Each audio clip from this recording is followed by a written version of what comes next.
Hi everyone, welcome back to Tales and Sounds. Today I'm going to introduce short A sound.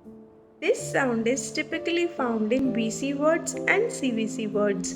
VC words means जिसमें पहले vowel A की sound आए, then consonant की sound आए. For example, N, at, am, as.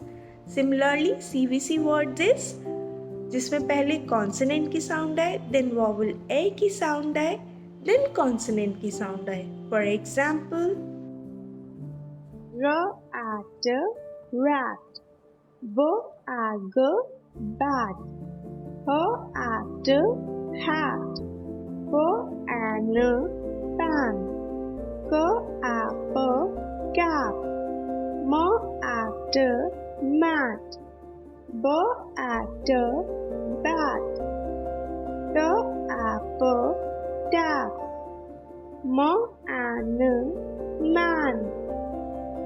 Here are some short A sentences. The cat sat on the mat. Dad has a hat. The man has a cat. I have a pan. The cat is fat. Dad had a nap. Sam has a cap. The man ran fast. The bat is in the bag. The jam is in the jar. Thanks for watching. If you like this video, give it a thumbs up and subscribe to keep learning phonics sounds with me. See you next time. Bye-bye.